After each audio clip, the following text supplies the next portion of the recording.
Have you ever felt like games today just don't hit the same? Like they're missing that spark or emotional pull that older games used to have? I've been thinking about this a lot. Why was I so hooked on games in the 90s and early 2000s, playing them over and over again? And why does that feeling seem so rare now? At first I thought maybe I'd just grown out of it, that it was nostalgia talking. But is that really the whole story? So I decided to put this theory to the test. I went back and re-downloaded some of the games that basically raised me.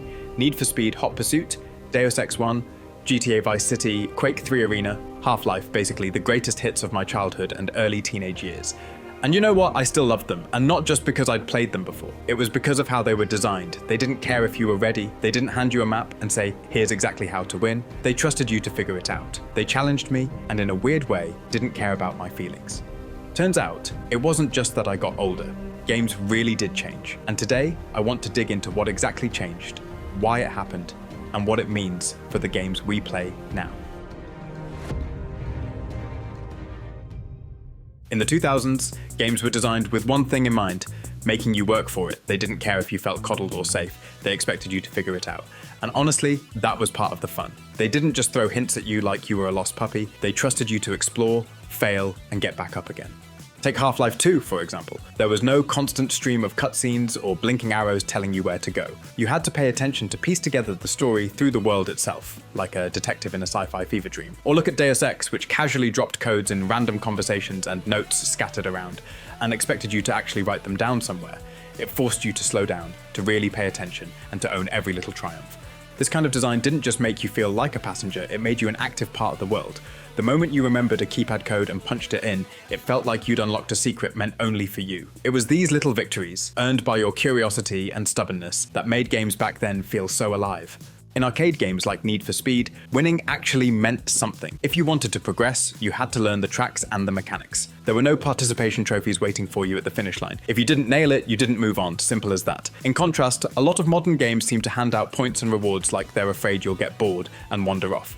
It doesn't matter if you finish first or last, they'll still give you a pat on the back and some XP. Difficulty often scales itself down, so you never really feel that moment of panic when you're about to lose. Those older games didn't care about how you felt. They weren't interested in propping you up or giving you a false sense of accomplishment. They cared about making you sweat a little, about making the win actually feel like a win. They knew you were smart enough to handle it and that there's no feeling quite like figuring it out for yourself. These days, the focus is often on accessibility and convenience. Don't get me wrong, it's great that more people can pick up a controller and enjoy a game. But somewhere along the way, that convenience started to chip away at the real fun, the thrill of facing a challenge and coming out on top. Instead of learning and overcoming, you're just being gently guided along, never too challenged, never too lost. Sure, there are still games that remember what made those older titles so good, but we'll get to those in a bit.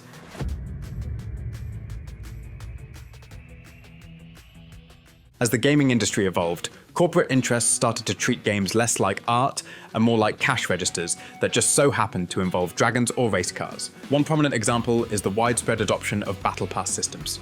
It started out in games like Dota 2, then Fortnite gave it steroids, and now you can't swing a pixelated sword without running into one. These things have turned into a standard feature across genres, with the main goal of making sure you never stop playing. They're cleverly disguised as content, but what they really offer is a list of chores with a timer on them. This model doesn't care if you're having fun, it just wants you to keep checking in, like a clingy app that tracks how many steps you've taken to the fridge. The game itself becomes a background detail to the daily grind. Log in, complete your tasks, buy the shiny thing before the timer runs out. The actual mechanics, the stories, those are more like afterthoughts, something to keep you busy while the real business is happening in the store tab. To make sure you don't get too frustrated and stop spending, modern games have gotten really good at smoothing out every bump in the road. Dynamic difficulty adjustment sounds nice enough, but it also means the game never really asks much of you. There's no spike of panic, no triumph of beating the odds, just a smooth ride to somewhere you're not even sure you want to go. It all feels empty, lifeless, and we wonder why we are constantly buying new games, and then all the experts have the Pikachu face when a game like Expedition 33 drops. All the statistics yell at you, oh, turn-based RPGs don't sell. It's not about the genre. Why and where did we forget to ask the question, is the game bloody fun when developing? When companies care more about engagement metrics and conversion rates than about fun and challenge, you're left with experiences that are technically perfect but somehow empty. If we really want to bring back the magic that older games had, the industry has to remember that challenge and storytelling are the real hooks, not just how many coins you can earn in your daily login. Beyond just monetization and accessibility, there's also the simple fact that big game companies tend to play it safe. They're in the business of minimizing risk, which often means churning out sequels, remakes, and formulaic gameplay that's been tested and retested to death. Originality takes a backseat because it's a gamble, and no one in a boardroom wants to roll those dice. This isn't to say that comfort and familiarity are always bad, but when every big-budget game starts to feel like a copy of a copy, you start to wonder if we've lost something in the shuffle. It's like the industry is so focused on not offending anyone or not confusing them that they forget how exciting it is to be surprised or even challenged. Older games took more risks because there was more room to experiment. Today, that same spirit is often buried under market research and shareholder expectations.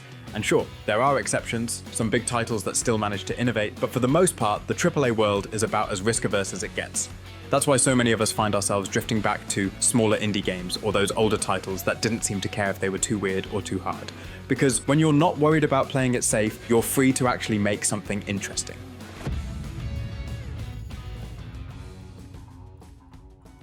Not all modern games fall into these traps though. Indie developers are usually the ones out there waving the flag for creativity and player engagement over just lining their pockets. Games like Hollow Knight, Celeste, and Dead Cells don't rely on your credit card to keep you entertained. Instead, they challenge you, make you sweat a little, and remind you how good it feels to really earn something in a game. They're proof that you can still make engaging, memorable experiences without building a virtual slot machine into every menu. Indie games thrive on innovation, often born from pushing boundaries and challenging established conventions. Traditional tutorials or hand-holding techniques can increase accessibility, but can inadvertently stifle creativity by funneling players through a very specific experience. This means players aren't given space to experiment and find their own ways, leading to a more formulaic feel instead of encouraging creative problem-solving. These prioritize immediate gratification over the long-term benefits of player-driven exploration.